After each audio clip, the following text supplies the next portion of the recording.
apart from just like pre-made scratch routines, you can just grab any track and then just like all the music is in my laptop, and then these records are time-coded vinyls which go to a sound card in the mixer, which goes USB into the laptop and then back into the mixer. So basically these records actually sound like this, so like a tone, but then they control the records. So you can just grab any track and play with it. This is like simple beat juggling.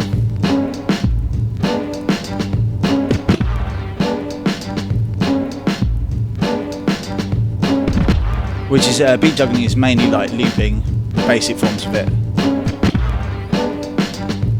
But then you can do more stuff with it.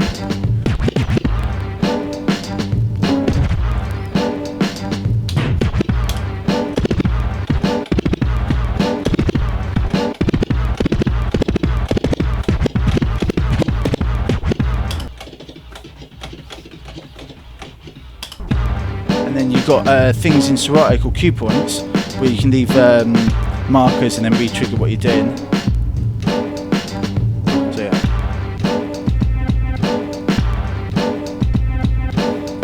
So stuff like that, but you can get really creative with it. I mean, this track here, I just loaded it up, so I don't really know what I'm doing with it yet. But, yeah. And then obviously you've got like scratching as well. So let's load up a scratch sample. This is a very typical scratch sample, known as the R. And then let's show you some scratching over the top.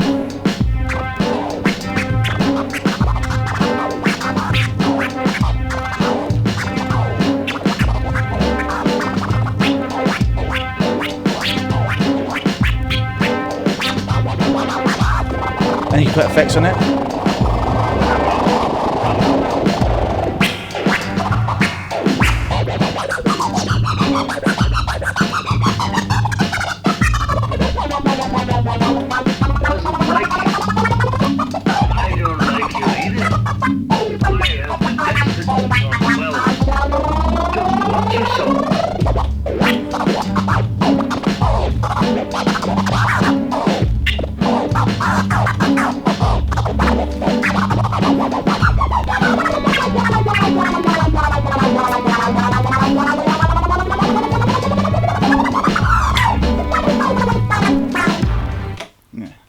You're really good.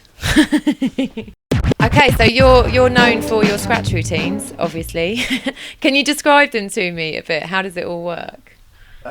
Yeah, you can get any track and then beat juggle or scratch with it and make a kind of arrangement with that. But what I like to do is I like to chop up the tracks in the computer, not always, but a lot of the time, and then do things like, for example, get a well-known riff, like track, and then chop it up so that I can scratch the riff but make it sound in the same arrangement. Okay. So for example, here I've got like Voodoo People by Prodigy, but actually the Pendulum remix, and so like I've chopped up the main riff.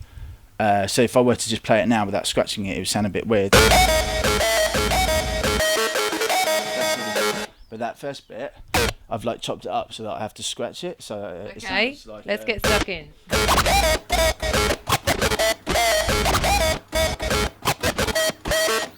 So what I've done is basically like made gaps so that I scratch the gaps, so it's still the same arrangement, but then the so again I'll just do it quickly.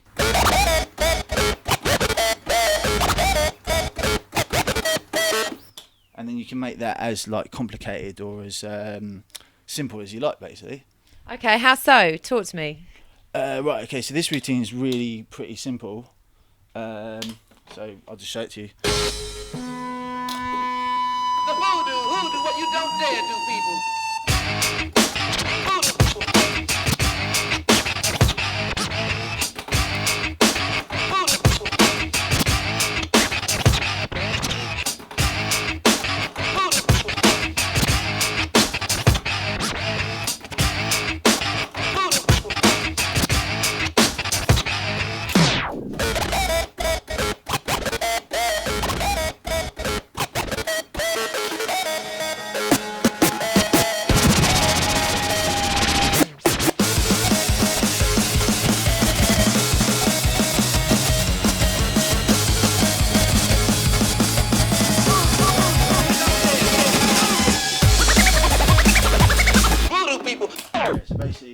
I love this. This is mesmerising. Thank you.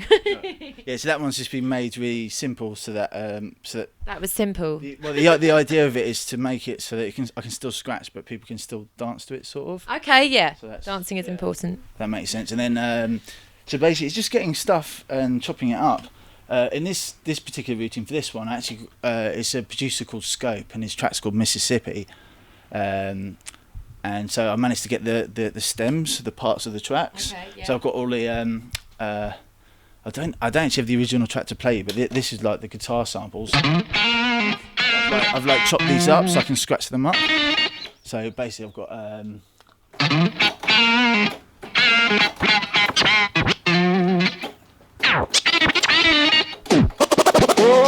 stuff like that basically. So normally in those scenarios I make a right deck backing track, scratch on the left deck, but then change the right deck as well, so I end up beat juggling them. So what can you teach me in like 2 seconds? This. What can I touch? Right, do this. Do that. I can't do that. Wicked. Okay, do this. Do this. I can manage that. Wicked. Now do this.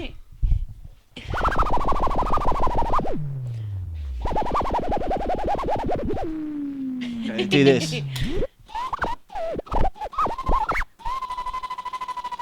I love that. It's like I'm being spoken to by an alien. All right, do this. Do this.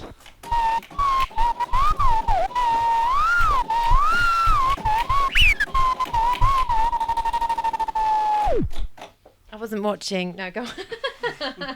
How's that? I'm going to try. I'm just going to do my own. What were you doing? Were you even touching this? What was he doing? I can't do it. This is fun though. What have you done? Oh, there we go. You turn the levels down. Is it any wonder I can do? Oh, sugar. I'm gonna scratch your... Yeah, maybe not. Maybe not let me touch any of this now.